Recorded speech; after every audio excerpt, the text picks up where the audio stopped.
For hundreds of years, one piece of cloth has confused the world. It's just linen, about 14 feet long and a little over 3 feet wide, but it holds something strange. A faint image of a man, head to toe, front and back, as if someone had been wrapped in it, then vanished, leaving only a shadow behind. Many believe it shows the face and body of Jesus. Others say it's just an old fake. Scientists called it myth. Believers called it proof. The cloth stayed silent.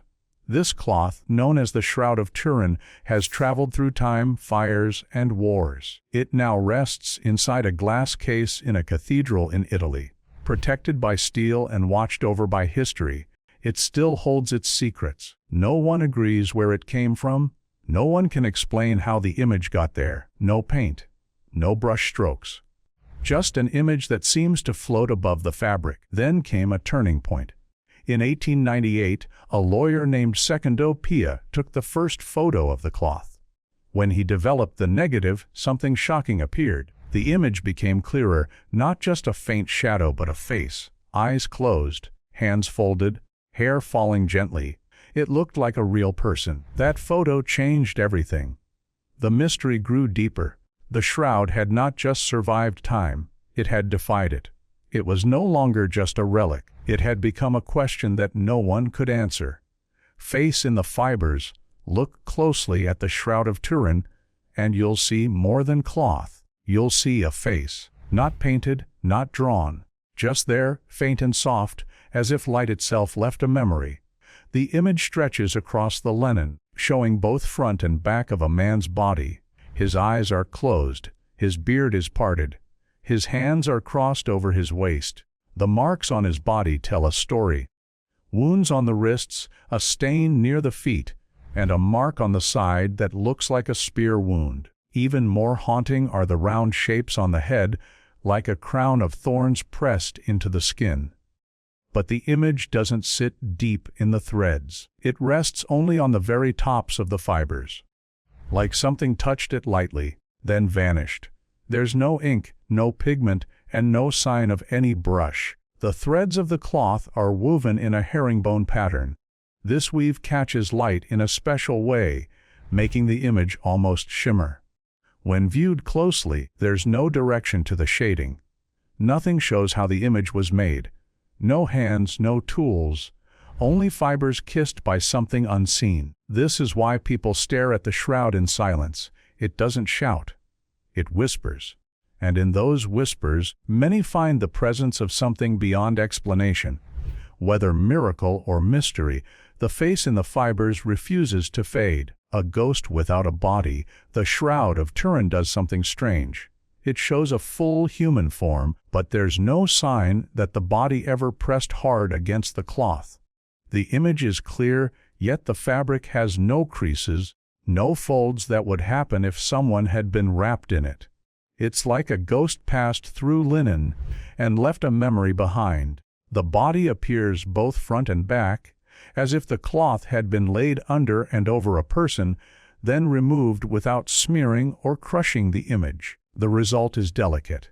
The wounds seem to float above the cloth.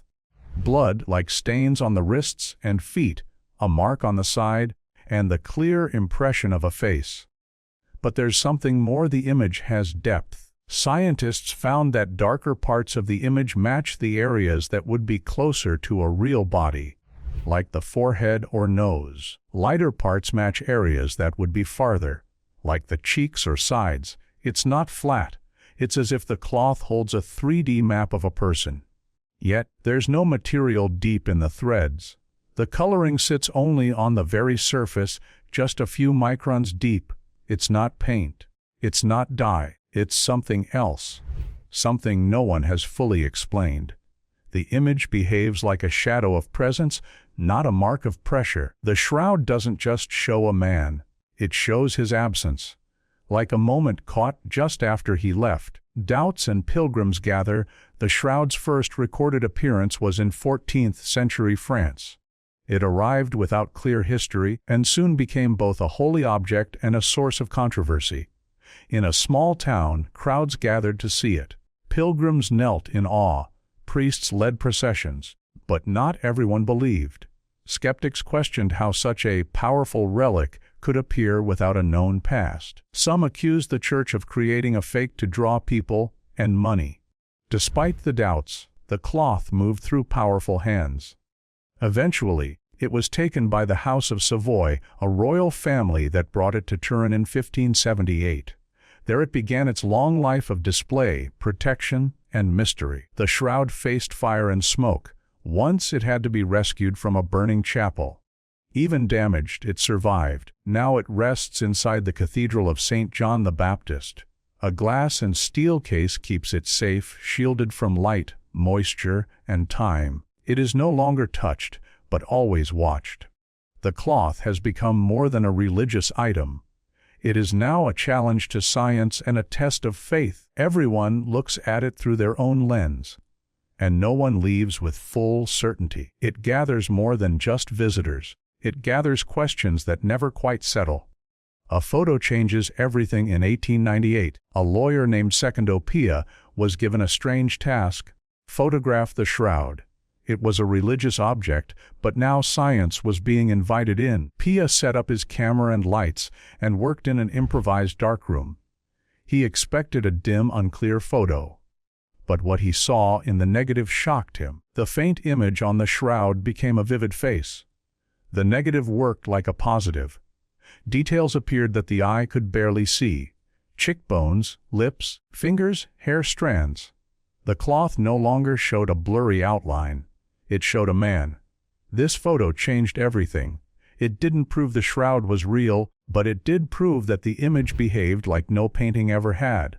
Real paint reflects light differently. This didn't act like paint at all. Suddenly, the shroud was not just a relic. It was a mystery.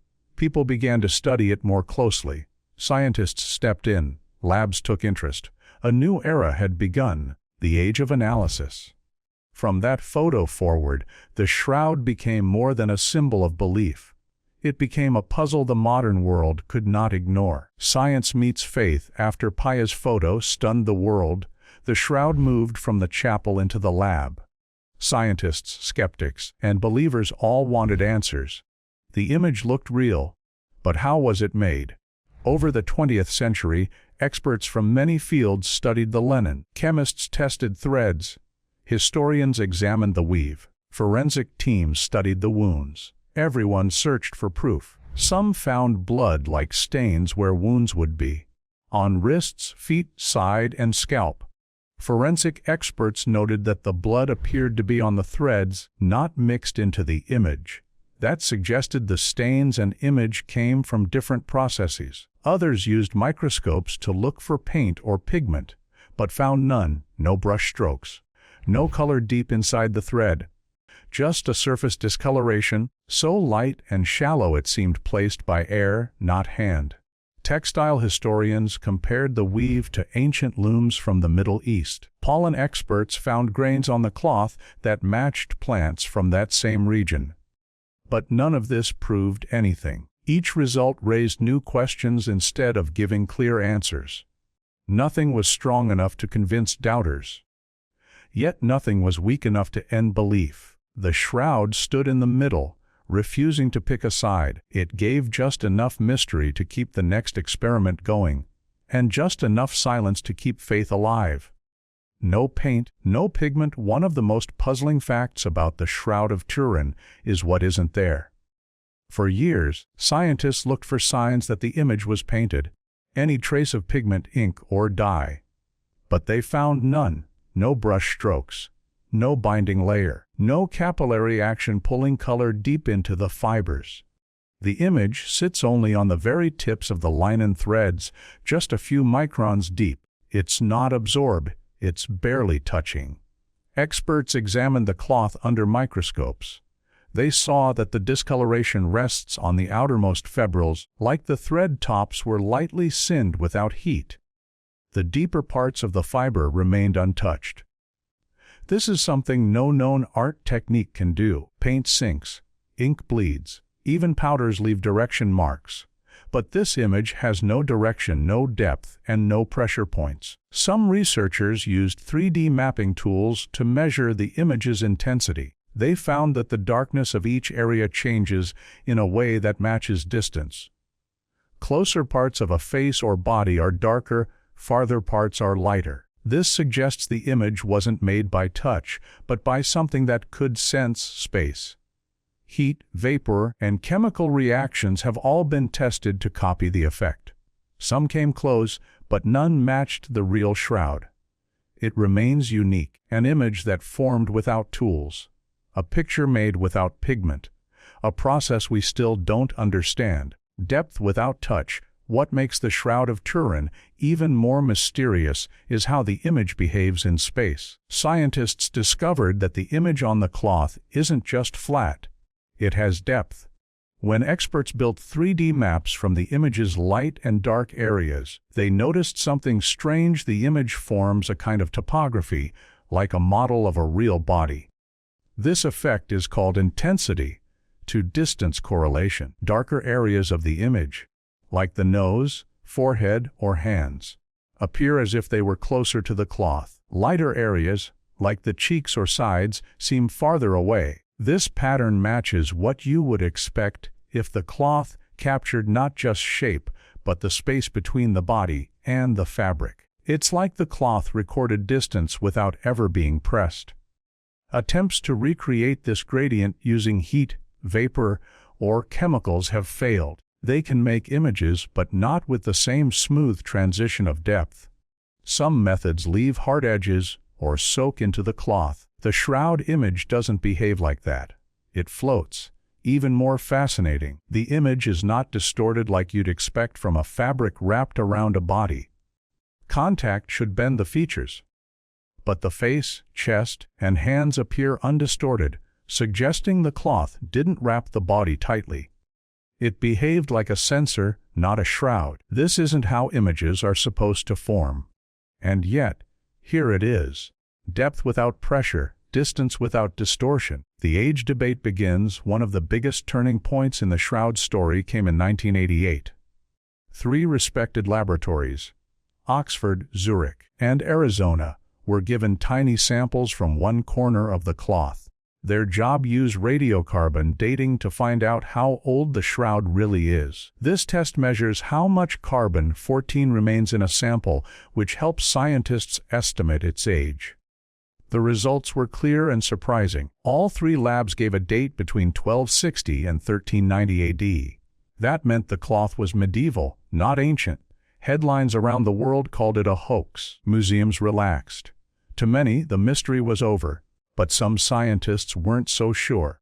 They pointed out that the sample came from a corner, an area known to have been handled, repaired, and even burned in a fire centuries earlier. Textile experts warned that this corner could include newer threads woven in during medieval repairs. If true, then the test didn't date the whole shroud, only the patch. Others questioned how the sample was cleaned and prepared. Could contamination have changed the result? The debate didn't die, it grew more intense. Some accepted the date as final. Others saw it as flawed. The radiocarbon test was meant to close the case. Instead, it opened new questions. If the date is wrong, how old is the shroud really? And if it's right, how was the image made in the Middle Ages, when no one had the tools to make it? A corner tells a story. The corner chosen for the 1988 radiocarbon test became one of the most studied parts of any artifact in history. It wasn't just any spot.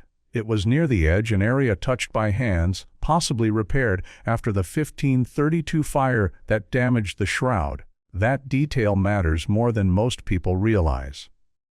If newer threads were sewn into that corner during restoration, the test results would reflect the repair, not the original linen. Textile chemist Raymond Rogers examined fibers from that same corner. He found something unusual: traces of cotton mixed with the linen, and chemical differences compared to the main body of the cloth. This included signs of dyes or treatments possibly added during medieval repairs. If his findings are correct, the sample was not pure linen from the original weave. Supporters of the 1988 test argue that the labs followed strict protocols and verified their samples. But critics respond that small changes, like mixing old and new fibers, can still affect the outcome. A few threads can shift a date by centuries. This debate has never been settled. It all comes down to access. The shroud is sacred and fragile. No one wants to harm it. But without more samples from different areas, science can't be sure. The age of the shroud still depends on a tiny corner, one that might not tell the full story. The radiocarbon puzzle, radiocarbon dating, was supposed to bring clarity, but instead it created one of the shroud's deepest puzzles. The 1988 results pointed to a medieval origin between 1260 and 1390 AD. For many, that closed the case. But the simplicity of the answer hid a complicated reality. The sample came from a single corner, which may not represent the whole cloth. Over the centuries, that corner endured handling, heat, fire damage, and possibly even repair. If newer threads were woven in during restoration, then the carbon test would show a younger age than the rest of the fabric. This concern sparked further study. Rogers and others found signs of cotton mixed with linen, along with chemical traces not found elsewhere on the shroud. If this section was chemically or physically different, then the test could be flawed, not because the labs made a mistake, but because the sample itself was not original. Other dating techniques joined the conversation, like X-ray scattering and cellulose analysis. Some hinted at an older age, but the methods carried large error ranges. Critics warned that heat, humidity, and storage conditions could affect results. The core issue remains: a small sample from a possibly altered spot is not enough to speak for the entire cloth. Until more areas can be tested, the true age of the shroud remains a puzzle wrapped in debate. Other clues appear as the age debate continued. Scientists turned to other clues hidden in the shroud. If radiocarbon dating was uncertain, could different evidence point to its past? Researchers began studying the cloth's structure, its materials, and even the tiny particles trapped in its threads. One team examined the weave, a herringbone twill pattern. It was rare but not impossible in ancient times. Textile experts compared it to fabrics from the Middle East and found some similarities. This didn't prove age, but it kept the door open. Then came the pollen. Botanists found grains on the shroud that matched plants found only in the eastern Mediterranean. Some species grow only in Israel or Jordan. That suggests the cloth may have once been there, or at least passed through. Still, pollen can travel, and skeptics remained cautious. Other teams studied residues. They found traces of burial spices and oils known from ancient Jewish burial customs. Again, not proof, but pieces of a growing picture. Each clue, textile, pollen residue, offered a small window. None could close the case on their own, but together they suggested something older, something Eastern, something beyond Europe in the 1200s. Science is careful with such hints. Patterns must repeat. Data must confirm. Yet the shroud kept offering whispers of antiquity. Not loud enough to declare, but strong enough to keep the mystery alive.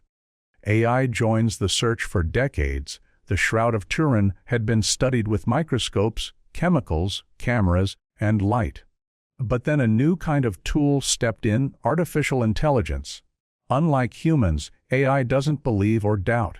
It looks for patterns. It measures what the eye can't see and what the mind may miss.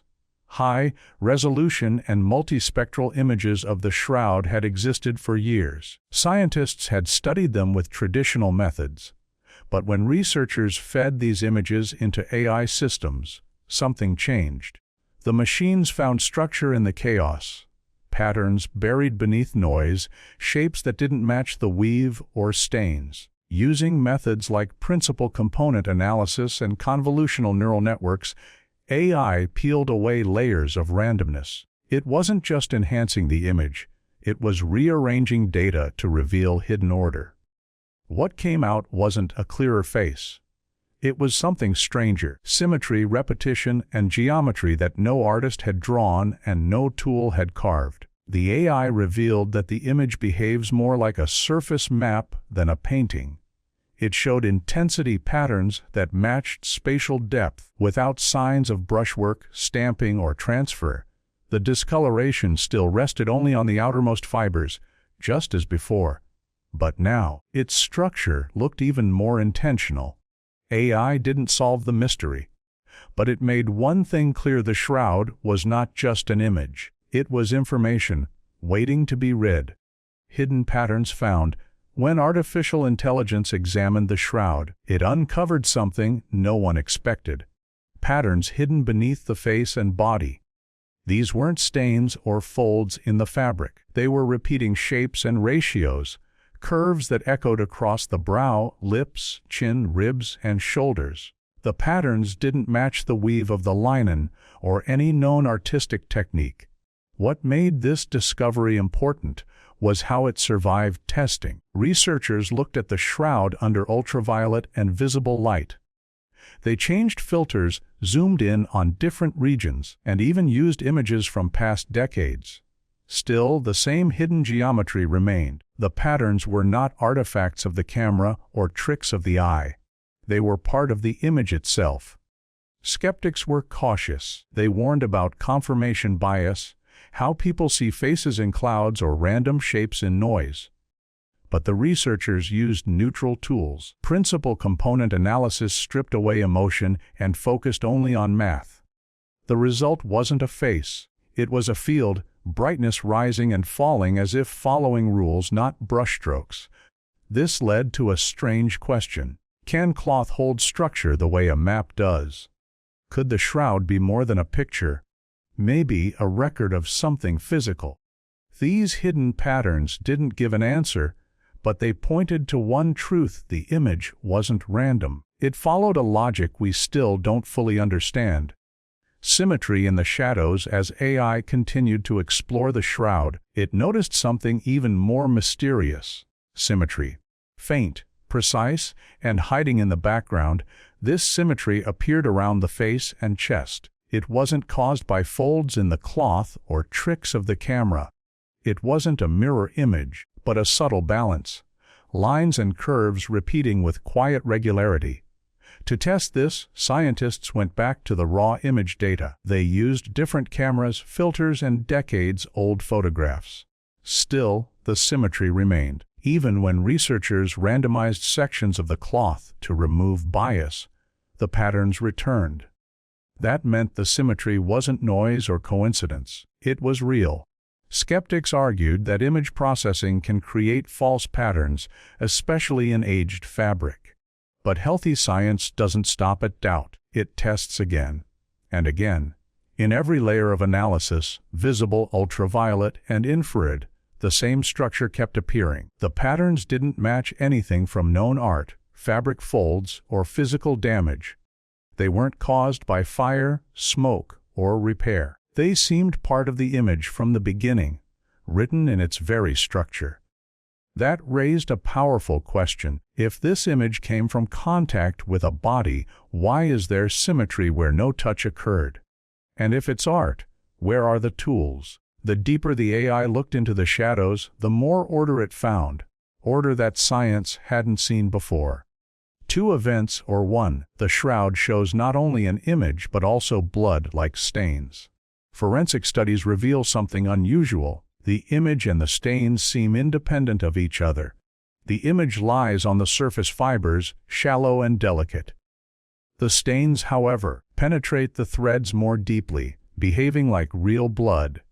This separation suggests they may not have formed at the same time, or even by the same process. AI analysis confirmed this by showing that the hidden geometry continued beneath the stains, as if the blood was added later or by a different mechanism. If true, then two distinct events marked the cloth, one that left the image and another that left the stains. This possibility deepens the mystery. Were the bloodstains from an actual wounded body, while the image came from something else entirely? An unknown burst of energy, light, or reaction? Or could a single event somehow produce both effects in two different ways? Skeptics argue that separating the image and stains risks overcomplicating the case. Yet the evidence pushes toward that conclusion. If the processes are independent, then the shroud is not one story, but two, layered together on the same linen. And that makes its enigma even harder to solve. The cloth resists labels for centuries. People have tried to fit the Shroud of Turin into simple categories: relic, hoax, artwork, or miracle. But each attempt falls short. Science searches for tools and methods, yet none explain the image's unique properties. No paint, no pigment, no deep penetration, and no distortion from wrapping. Faith sees a holy sign, but science cannot confirm divinity.